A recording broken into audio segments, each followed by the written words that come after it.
Ano, Juman, mag-asawa ka na? Oo nga sana, Kuya Bal. Kasi 32 na ako ay. Sabi ko, sino ang asawahin mo? Ayaw pa naman ni Carla sa akin.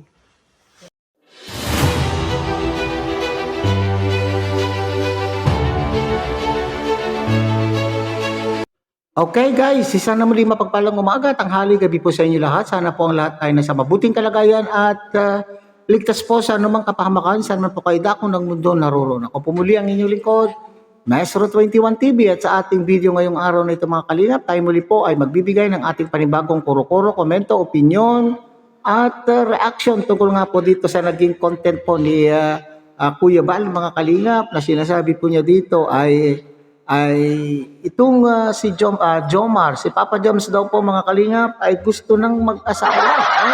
Nasa marrying age na po itong si Papa Joms. Oo nga naman po mga kalingap. So talaga naman pong itong si Kuya Bal ay gigil na po mga kalingap. Siya na po yung namumroblema doon sa age ni Papa Joms. Kaya gumagawa-gawa na po ito si Kuya Bal ng pamamaraan at nang sa ganun ay tumigil na po yung mga usap-usapan na baka mamaya daw po ay si Papa Joms ay makuha po ng iba. Hindi po ba? At the same time, ganun din po kay Baby Carla. Sa ganda po naman po ni Baby Carla mga kalingap ay hindi malayong marami nagkakagusto diyan, malamang sa malamang baka kung hina-hina po itong si Papa Joms ay baka maunahan pa po. So, yan po yung ating pag-uusapan. Alam ko ay sa ngayon ay nasa gitna po tayo ng mga usap-usapan, mga issue na sangkot ang isa pa pong sikat na love team. At talaga naman pong pinag-uusapan, walang humpay mga kalingap. At the same time po, itong ito naman pong si Papa Joms at itong Jomcar naman po mga kalingap ay meron din pong ini-issue sa ngayon. Sa kasalukuyan ay ini-issue po dahil po doon sa paglabag di umano po ni Papa Joms sa rules po ng Kalinga. Pero dito po nasusukat, dito natin nakikita na talaga naman pong matatag po ang Jomcar. So yan po yung ating pag-usapan. So bago po yan, isa munang pagpupugay sa ama at founder po ng Kalingap, Kuya Bal Santos Matubang. At tangkilikin po natin Ate Edna Vlog, Kalingap Rob. At kung bagong silip lang po kayo, bagong dating lang po kayo sa ating munting channel, sana po ay inyo rin pong tangkilikin sa pamamagitan po ng pagbibigay niyo po ng like, share, and subscribe. At tuloy pindutin na rin po ang notification bell. At nang sa ganun tayo pa rin po ay magkita-kita at magsama-sama sa susunod pa pong mga reaction videos na ating gagawin. Likewise, may kalog shoutout sa ating mga kasamahan po dyan sa Karepa, Kalingap Reactor Partners, sa pamumuno po yan siyempre ng ating matulis na Presidente Javier De Leon, aka Birador. At ang kilikin din po natin mga Kalingap, ang ating mga kasamahang charity vloggers, Kalingap Partners, na nariyan po sa iba't ibang Kalingap landing pad na mayroon po tayo sa ating bansa. Okay, so mga Kalingap, huwag na natin patagalin, panuorin nga natin po ito mga Kalingap. Mula po sa likha po ni Kuya Bal, at kung hindi pa po ninyo napapanood ang naturang video, pakibisita po ang kanya pong channel. Panoorin po natin mga Kalingap. Na alam mo yung sa radyo? Na alam mo yung sa radyo na parood mo? Gis ko si Jomar? Hindi. Sa radyo, yung nagbisa sa radyo? Ay, hindi po Kuya Bal. Kasi sabi, inanong ko siya. Ano, Jomar, mag-asawa ka na? Oo nga sana, Kuya Bal. Kasi 32 na ako ay. Sabi ko, sino ang asawahin mo? Ayaw pa naman ni Carla sa akin. Tingis-wila pa raw siya. Paghintayin ko siya na mag-asawa, hintayin ko siya, di ilang taon pa. Si Carla po, anong year na? Ano po, first year? First year, ilang taon yung kurso niya? 4 po. 4. Di, sabi niya, hintayin ko si Carla. Di, ano na ako, 35. Oo nga naman, ano po, yun yung problema mga Kalingap. Pero alam niyo po, hindi problema po sa lalaki yung edad.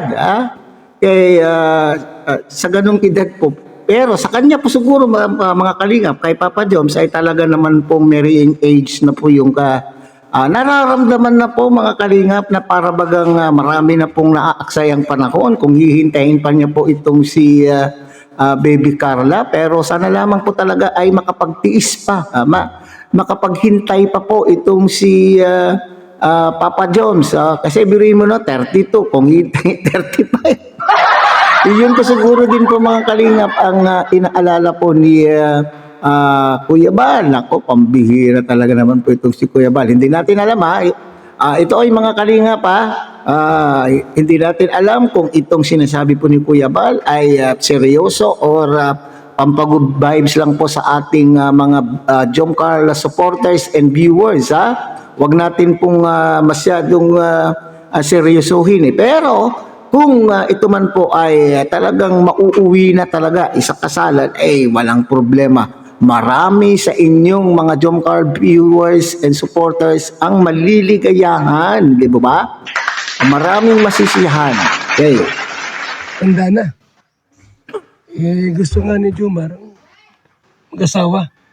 Anong, sa palagay mo po, anong pwede mo ipayo kay Jomar? So kinukuha po ni Kuya Bal dito mga kalingap yung pulso, kung ano ang reaction po ng magulang ni Baby Carla. Maghanap ng ibang babae or ano? Matanda na rin Nakakapagod daw maghintay. siya. Sabi Ako makakapaghintay. ano kaya Kuya Bal, punta mo kay Cynthia. Kung okay sana, kung pwede sana na habang nag-iiskwela si Carla, asawahin ko na. Ako na magpaaral. Pwede naman po yan mga kalingap. Sa ilang content po natin sa Jomcar noon mga kalingap kung talagang hindi na po makapaghintay, kung hindi na makapaghintay po si Papa Joms, pwede naman po at establish naman na po itong si Papa Joms. Wala na po tayong problema financially siguro kay Papa Joms. Mayroon naman pong pinagkakakitaan. As a matter of fact, mayroon na po siyang business. Si Baby Carla, mayroon na rin pong nasimulan na business. At naghahanda na po. Napakalaki po ng bahay po ni Papa Joms. Napakalaki ang bahay. Talaga naman pong pinaghahandaan na po niya talaga yung kanyang bubuuing pamilya. Malamansyon po yung kanya pong bahay. Hindi po ba mga kalingap?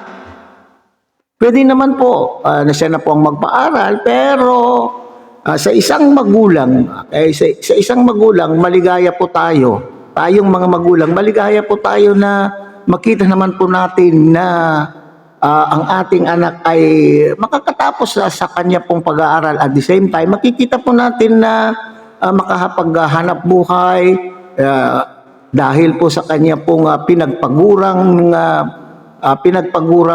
karir o pinagpagurang kurso. Hindi po ba mga kalingap? So kaya po siguro kung napapansin po nyo ito mga kalingap, si Nanay Cynthia ay para bagang hindi siya makapagbigay ng diretsuhang sagot sa mga tanong po ni Kuya Bal. Para bagang nai-corner na po ni Kuya Bal itong si Nanay Cynthia. Sabi niya sa akin, sa radyo. Sabi ko kung anong masabi niya. Ako na kamo magpaaral sa anak niya. Tapos, mag-asawa na kami. Kasi matanda na ako. Paghintay ko siyang 35. Oh, 35 na. Kung halimbawa ipakuha siya ng iba. Yan, okay. So, papaano na lamang po? Kaya siguro, kung ako rin po siguro sa ganung edad, papaano na lamang po? Kaya na sinabi ko kanina mga kalingap, napakaganda po ni Baby Carla. Papaano kung maunahan po siya? Hindi po ba mga kalingap? Hindi natin, malamang sa malamang, marami pong nagkakandarapang mga kalalakihan o nakapila sa kagandahan po ni Baby Carla, pero maunahan. Baka naman po maunahan po si Papa Joms. Papaano na lang po ang ating mga Jomcar supporters, solid supporters na talagang umaasa na hanggang dulo ay sila. Ng iba, di paano na ako. Tanda na. Ano kaya pwede mo ipayo dyan? Makakapag-antay po si Kuya Bal, di antay po. Tagal pa daw. Si Nanay Cynthia talaga mga kalingap. Ay, ganun po, intindihin po natin sa isang magulang. Kailangan talaga maghintay at magtiis. Dublihin pa ang pagtitiis. Anyway, hindi problema po ang edad ng lalaki kasi alam po naman natin sa ating mga artistang mga lalaki ay marami pa po sa kanila ang magla-line of porna pero binata pa rin, bachelor pa rin po ang ating mga kalalakihan. Ang hindi problema po sa lalaki yan. Sa babae, problema kasi the more na nagkakaedad po ng babae, the more naman liliit yung chance naman po. Lumiliit yung chance po na sila po ay magkakaroon, nabibiyayaan po sila ng anak. At bukod pa po doon, mga kalingap, ay kapag nagkakaedad na po yung babae, yung similya po nila ay kumbaga sa prutas o kumbaga sa gulay ay hindi na maganda. Hindi na maganda po yung magiging binhi. Naku po 2 years pa. Ang gusto ni Papa Jumar, asawahin na si Carla. Tapos sila magpapa-eskwela. Kuya Bal, hindi naman po ganun kadali. Hindi ganun kadali po. Okay? Kay Carla bang sila ay mag-asawa? Ayaw mo ng ganun? Hindi ka mapayag. Tsaka bata pa man po si Nini. Kaya nga lang, Bata pa po daw si Nini. 20 pa lang. 20 pa pala yun. Eh, Jumar, 32 na. Pag-aaral. Tsaka yun. Kumbaga po ay makakapag-trabaho na muna. Para Yan. Yun talaga po yung pangarap natin mga magulang. Makita natin yung ating mga anak na makatapos at makita din po natin na maski papaano ini-enjoy po niya makapagtrabaho at i-enjoyin niya yung kanyang sariling kita. Okay? Mapagtrabaho pa siya. Hindi pa siya kanong... Kawawa si Jomar niya. Magkukurin pa. Oo nga. Oo nga naman, Kuya Bal. Tama. Kawawa na. Ang sabi po ni Nanay Cynthia, kailangan maghintay, makatapos, at makapagtrabaho. So, maaring 25 years na itong si Baby Carla. Paano naman po si Papa Jams? Baka 42, 41 na po, mga kalinga. Naku po. So, hindi ka papayag na magkasawa siya? Ng maga. Kung maaari daw. Kung maaari daw. Ni Carla na magkasawa na. Magkontra po kayo. Ano ka na? sa akin po, Kuya Bal, importante po talaga ang pag-aaral ay. Correct. Oo nga. Importante yung pag-aaral. Jumar na mapapaaral. Sabi ko, Mapilit talaga itong si Kuya Bal. mapapaaral sa anak niya. Asawahin ko na anak niya para hindi na kami maghiwalay. Para kami na nga forever. Ano kung ganun? Okay lang sa'yo. Siya magpapa-eskwela lahat. Siya lahat. May bahay naman. Malaki ang bahay ni Jomar. Dahit.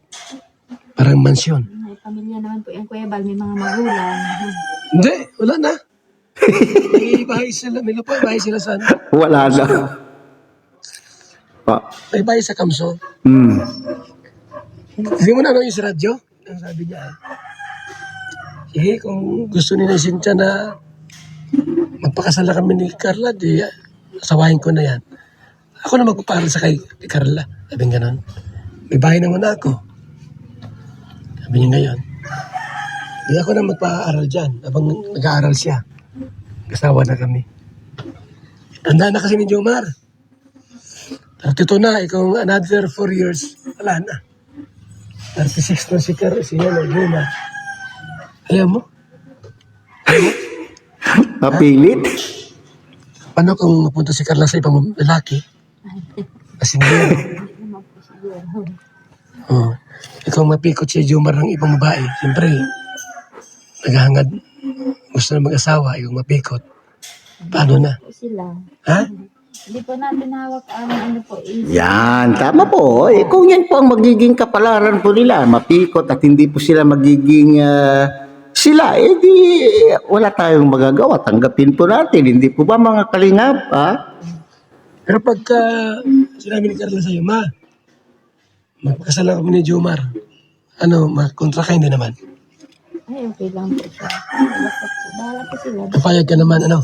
Nag-aaral po baga. Kaya nga ni, si Jomar ang bahala magpaaral. Kung okay daw sa inyo. Okay naman sa inyo. Ayun. Ayun. Okay, so yun po ang mga kalingap. Kung si Carla na po ang magdedesisyon yan, mga kalingap, kung halimbawa, sa gitna ng kanila pong relasyon sa ngayon na nakikita po natin, magdesisyon po itong si Baby Carla na magpapaalam na po sa kanyang magulang na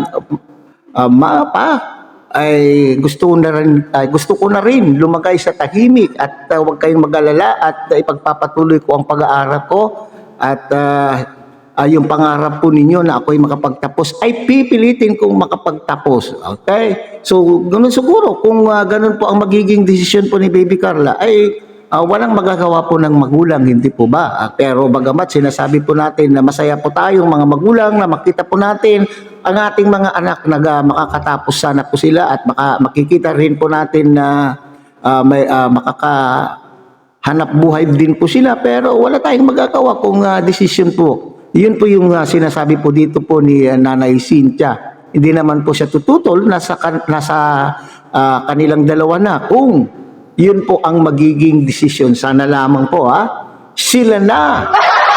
Sana po sila na at sa ganun ay tumigil na ang mga paninira. Yung mga walang tigil na paninira po kay Papa Jones at the same time po kay Baby Carla. Harinawa, makapag-isip-isip po silang dalawa. Silang dalawa po ang aasahan po natin ditong magdesisyon. Ang mga magulang naman din po ay sumusunod lamang po kung ano po, kung saan maligaya ang kanila pong mga anak. Okay? So hanggang dito na lamang po tayo mga Kalingap. Ulit ang kilikin po natin Kuya Bal Santos Matubang, Ate Edna Vlog, Kalingap Rab. At siyempre sana po inyo rin pong tangkilikin ang munting channel na ito sa pamamagitan po ng pagbibigay nyo po ng like, share, and subscribe at tuloy pindutin na rin po ang notification bell at nang sa ganon tayo pa rin po ay magkita-kita at magsama-sama sa susunod pa pong mga reaction videos na ating gagawin muli. Isang mapagpalang umaga, tanghali, gabi po sa inyong lahat. Mabuhay po kayo at God bless everyone.